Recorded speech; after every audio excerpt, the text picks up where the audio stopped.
Hey everyone, this is Austin Schur here with We Write About Music, and today I'm excited to have Julien Barbagallo back on, along with collaborator Baptiste Hamon. Together they have just released a seriously fantastic new record called Barbaghamon, and I cannot wait to hear all about it. Julien, Baptiste, how are you guys doing today?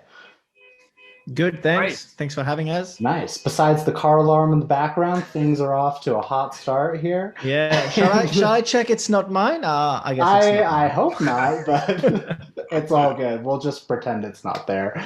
Yeah. So let's hop right into it. Before we get into the music, I'd love to know about you guys and how you originally met and how you started making music together. You want to start, Baptiste?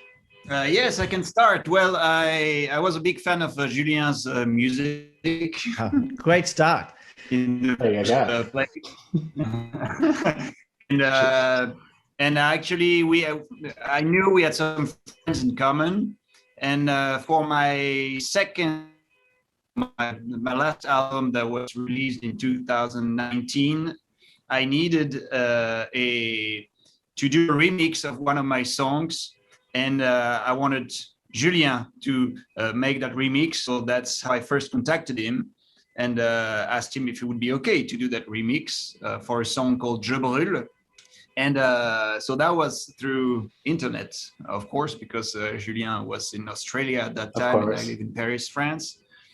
And so he agreed, and he did an amazing work, an amazing job on that remix, and that was the very first start of our collaboration. And if Very you, cool. you So that was yes, back in 2019. So Yes. then what started the collaboration on this record? Well, then after that, a while after that, Baptiste contacted me again because he wanted to try to collaborate around like more about like collaborating about songwriting and Sure. arranging. So basically, he was willing to try his songs, basically arranged my by me, by my universe, you know. Sure, sure. Like the production So side of things? yeah, yeah, so Okay. basically, for a while, he was sending me all those demos, like just his guitar and his voice. Sure. And I was on my side, on my computer in Australia, just re-recording everything and rearranging. And I would send him that, and he Mhm. would sing on top of it, or be like, I don't know about that, maybe more of this, more of that, or whatever. So we started like this back and forth uh, work together. Nice. Um, Originally, it was more to like you. It was more for an album, right, Baptiste? You wanted more that for yeah. I your was own not sure. album. I was starting to work on my next album, and I had no real idea about what to do next, like what kind of production I wanted to have and stuff. Mhm. So it was the first ideas that came was like, okay, let's try all the things that I can think of. And one of my main ideas was to collaborate with you. So yeah, that's probably how I put the things when I first contacted you, saying that maybe it can be for my next Mm. album. Yeah, and what happened basically? It's after a song or two that I sent him with my arrangements. Mhm. After that, I sent a song of mine actually that I wrote at the same time, and Baptiste quite like pretty quickly had the idea of actually putting those songs together on the same record, like having this split album. You have like Nice. we Yeah. used to have like split 7 inches or whatever, but it Right. was like, why don't we do like the split album? I'll be singing my songs, you'll be singing yours, and then we can have a couple of other songs we can sing together. So we started this whole thing where there was a bit of everything. There were like songs Sure, he would sure. have written on his own, songs I would have written on my own, and then songs we would write together, like lyrics and music together.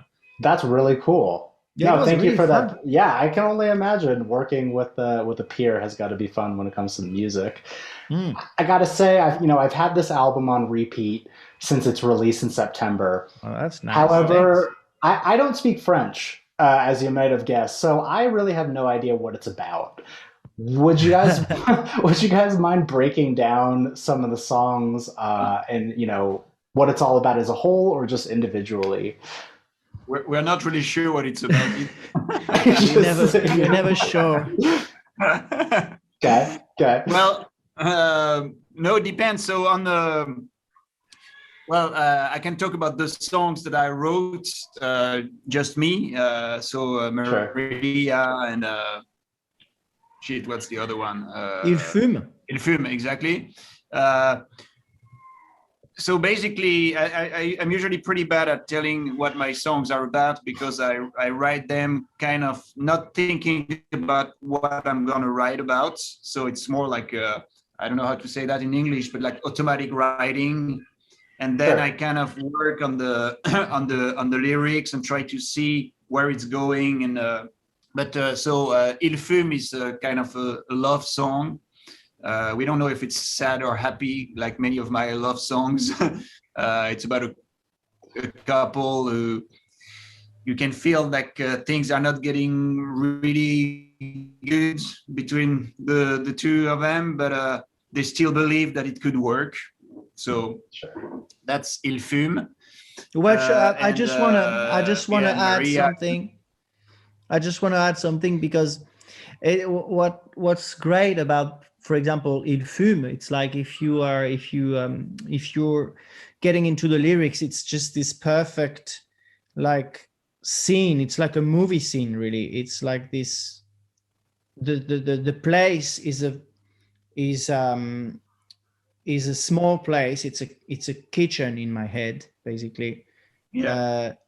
And there's two characters, and the whole story is like just I picture those two people facing each other around a kitchen table in this small kitchen. You know, it's like that's what I really like about that song, Baptiste, is that it's really it's like a movie scene, really. It's like you can visualize it so clearly, and the ambient, the atmosphere is like really thick and deep, and that's what I like about it.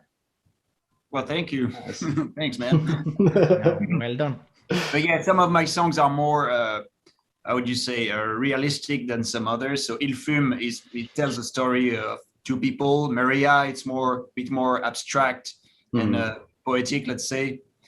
And we wanted to have something a bit like that on the songs that we wrote together, J'écoute l'eau and Le Bleu du Ciel, and the adaptation of Ben and Sebastian. So for the adaptation, it was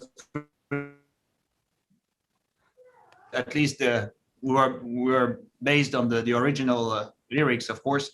But for J'écoute l'eau and Le Bleu du Ciel, it was something a bit more abstract, I would say. We wanted to put some good vibes in those songs, J'écoute l'eau especially, and and I think I was super happy with the result. Nice. It was very straightforward, actually. I don't know if you or I started sending the first lines, and then it was like some very quick exchanges, and it worked really good, I think. Did you guys get together in person for any part of these recordings, or was it all remote?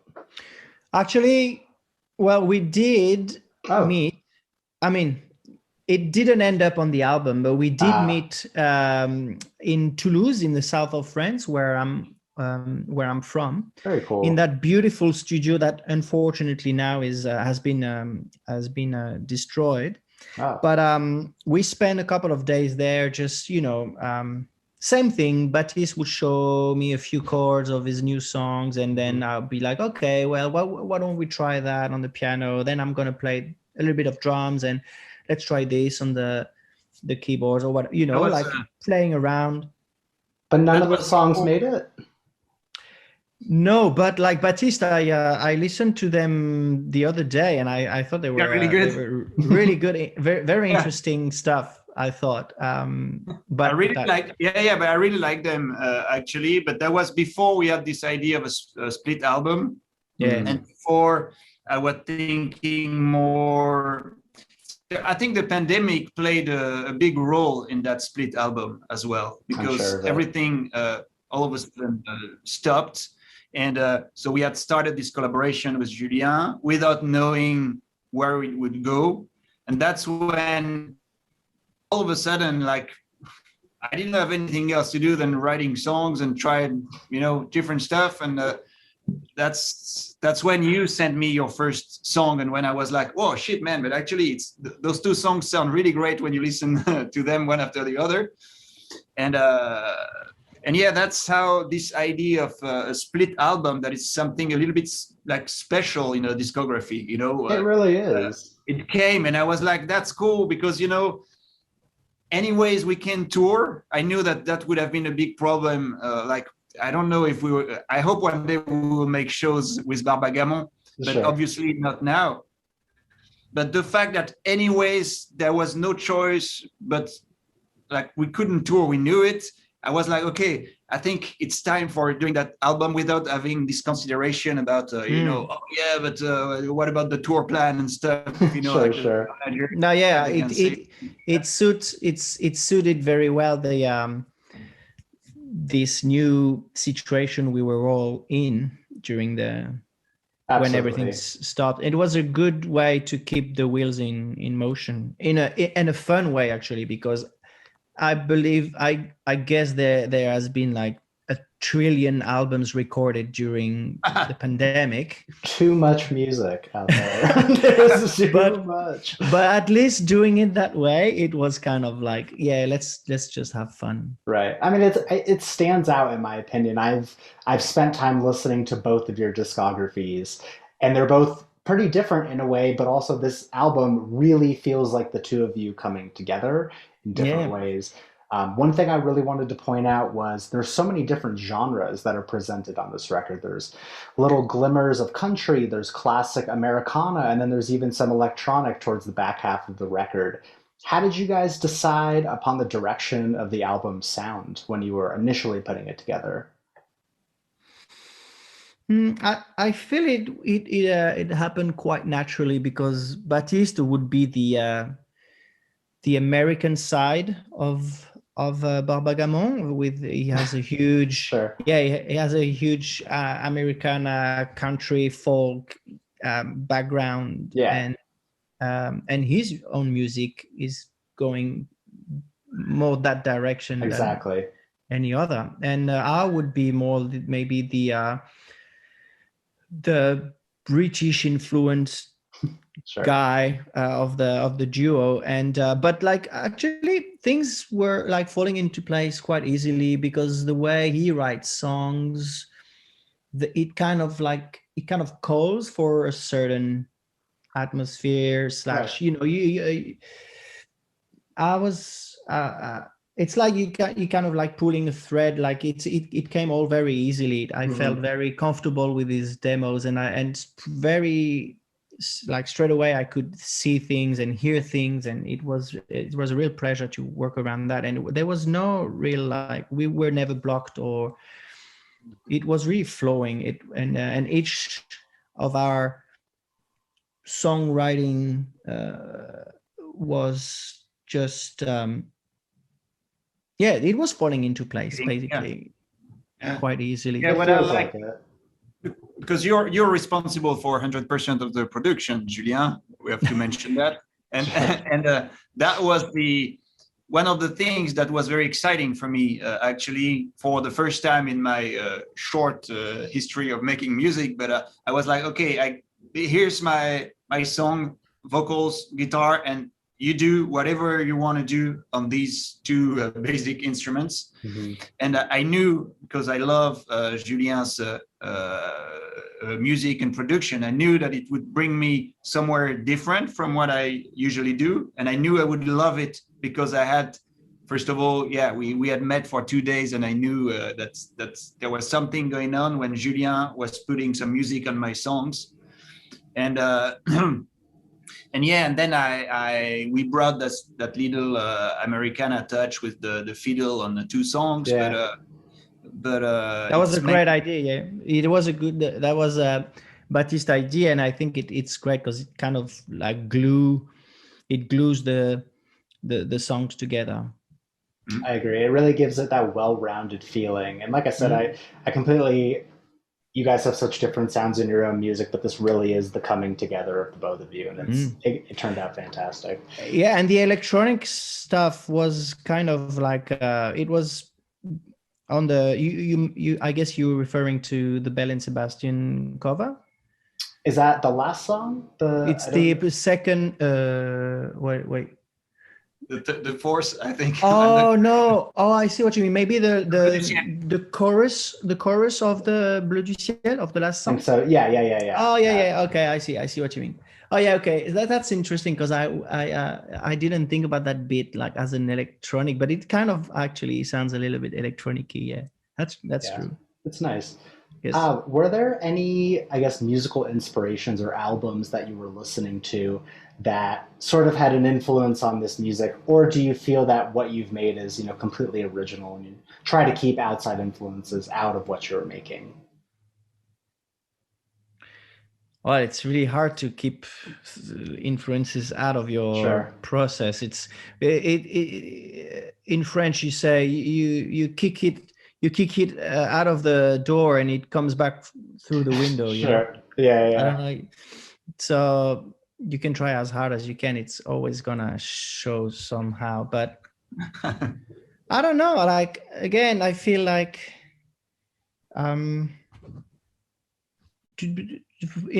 for example with Baptiste's lyrics and chords and stuff like that, I tend to get into like a more vintage French chanson zone. It calls for something very classical, as in like almost folkloric. Absolutely. So that's why, for example, on Maria, I went on a classical guitar. Yeah. I really like that song. It stands out a lot. It's such a great song. And then naturally I wanted to make it sound like it was maybe from, I don't know, 65 or 66, something, because there are such a, like really a lot of great singer-songwriters from that period and it's in France, and they have such a cool acoustic vibe. And I don't know, I was thinking about Moustaki or the like, that's how I felt it. Yeah. What were we talking about? I can't remember. Don't worry about it. I want to hear from the both of you on this one. Did you guys have a favorite part of putting this together, from, reaching out and seeing if it was possible to finally hitting the publish button? You go. Sorry, can you repeat your question? I'm sorry. What was your favorite part of putting this album together from start to finish, basically? I think my connection is not very good, but I think I heard your question. Like my favorite thing about the your favorite part of putting it together. Yeah. I don't know. It was something so new for me to work with Julien and do a collaboration on an album, and many things were very new to me.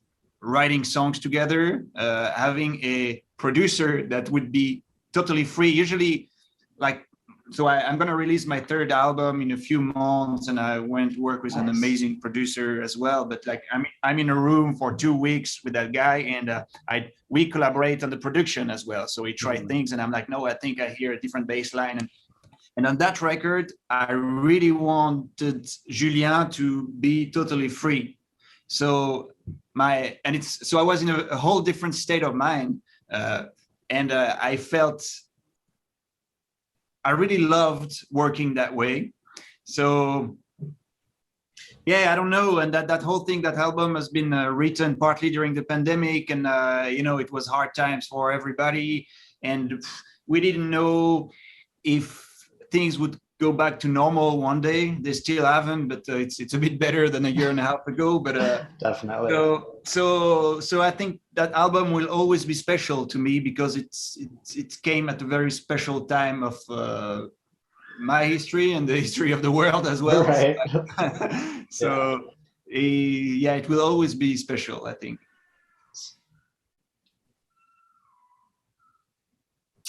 How about Yeah, you, Julian? something. Yep. I guess what I found quite fun and exciting, it's because of the time difference. They would always be like hours, sometimes a whole night or whatever, that would pass before I hear from Baptiste about the latest thing I've done. And I was always like, what's he gonna say? Yeah. I was so excited. I was like, funny. I can't wait till you hear that guitar solo. Or what, Right. I was like, and I thought that was fun because that pretty much, I mean, doesn't really happen usually. This weird gray zone where you just wait and you don't know what the other guy think. Yeah. I thought that was pretty fun and exciting, because you'd be like, okay, so why, if he doesn't like it, maybe I could do this or that. Yeah.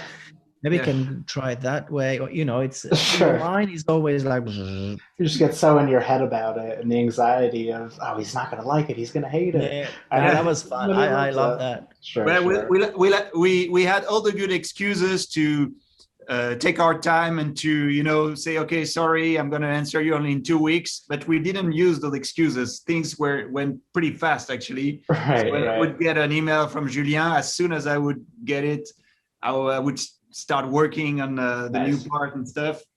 And that's why it was so pleasant to work on that album, because everything was so fluent and easy. Gotcha. And, yeah. Yeah, it's quite different than being in a studio together. It's another vibe, because when you're in a studio together, you can get intimidated, or you can maybe just censor yourself sometimes, and you're you have the maybe you're a bit more scared of judgment. But when you're just on your own, just doing your thing, and that the other person won't hear it until it's done, and so it's kind of freeing, and it's also very exciting, because while you're doing it, you're kind of thinking about the reaction of the other guy, and it's I found that really really exciting, actually, as a vibe. Less pressure and more excitement. Yeah, I love that. All right, I've only got a few more questions for you guys, and I want to thank you again for your time. We are recording this in the middle of December right now, with New Year very close to coming. I want to know, are there any non-musical goals that you've set for yourself for this upcoming year?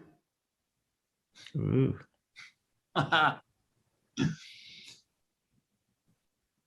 It's a tough question. I would have to think of it, but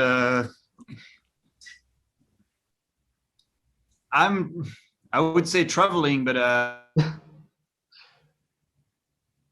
it's 3 weeks in America, and known amazing things and met amazing people, and it's always a lot of inspiration for me to travel in the States, because the music that made me want to write my first songs are American songs, American singer-songwriters, especially from Texas.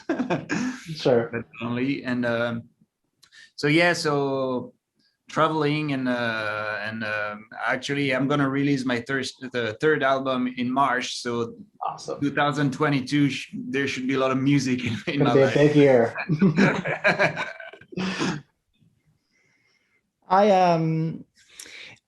Outside music, I would like, it's a little bit serious, but I really like to get into more activism around the climate change issues. Yeah. But that's something I'm still looking from the distance. But I'm feeling more and more dragged towards that issue, and I really like to try something around that. I'm not sure how, when. But I like that. I see the stuff it's in that the you back post. of my mind. Yeah, I see the stuff that you post on your Instagram story, and it's always very informative of what's going on. No, really though, it's because I'm normally based out of Los Angeles, so we don't really get that news over here. And even though it's a worldwide issue, the things that you're Well, that's posting very interesting. are, very things that I don't know about. So you Well, there already you have a go. role, Julien. So you're doing it. So whether you think about it or not, you're adding to the activism. You know what? That's great to hear, and that makes me want to go even further. Should just post all day long. That doesn't cost anything. There you go. There you We go. have our presidential elections in a few months, so Oh think God, Good luck. we're not gonna. Yeah. Too funny. makes me depressed. Seriously. It is also that time of the year where all of the best of lists are coming out for songs and albums and playlists and this and that. Is there anything that you guys listened to this year that really stood out that you'd like to recommend? Man, I had a look at my Your list. that stuff on what's Spotify, and Your I was Spotify like, Wrapped? this is pretty much only the Wiggles because of Stop. Oh, right, because you have a newborn. because I've got 2 kids. Yeah, and there you go. that's all I play all day long. That was top of my list, and I was like, okay, you're done. So was it your idea to dress up as the Wiggles at your guys' SF show? Well, you know what? Because that's funny because we are 2 guys in the band who have the Wiggles at the top of our Spotify I'm sure of it. ranking. So yeah, no, it's a big influence for us. That's Definitely. hilarious. Oh man. What about you, Baptiste? What have you been listening to? What stood out this year? Well, many different things, but maybe we can talk about our friend Lonnie, who sings on the album, and she's gonna release a few songs already. Her Awesome. album is, and it's gonna be released in January, I think. Yeah, And I can't wait. she's one of my favorite French artists at the moment. Yeah, so it's her first album. She has an amazing voice, amazing lyrics, and so yeah, people should check her music. Lonnie. Very cool. Mm. I will definitely be checking it. Thank you I love when people plug the independent local artists. That's what we're Yeah. about. So thank you. Okay, I've got one more question for you guys. And it's sort of a joint answer. Basically, I want to know, for the person that is going to discover you guys from this, and for the person that is going to listen to your music for the first time, what is an opening message that you'd like to say to them? Welcome. That's great. Yeah. Welcome. Just enjoy the ride. Don't bother too much about the lyrics if you're a non-French speaking person, and just enjoy the melodies and the atmospheres, because that's also what we work around when we write music. We're not obsessed. We love writing lyrics, obviously, but we're not like obsessed with them to the point where that's only what matters to us. We love also, textures, melodies, chords, and that's also what we wanna share with people, like The general vibes. vibe. The vibe. Yeah, Yeah, exactly. enjoy awesome. and come and visit us. Exactly, and come see us live. I would love to. Whenever it's happening, let me know. I'll be there. Doesn't matter what country. In 2036. I can wait. The people can wait. All right. Julien, Baptiste, I want to thank you guys so much again for taking the time out of your busy schedules. It means, Well, thank it you. means so much. It's always a pleasure to talk to really talented artists like yourself. For everyone out there listening, Barbaghamon is out. Listen to it, stream it, send it to your friends. And thank you guys so much again for your time. Thanks for having us. Thank you very much. You're very welcome. I hope to speak soon. Bye-bye. Have a great rest of your Yep. day. Bye-bye. See you, man. See ya.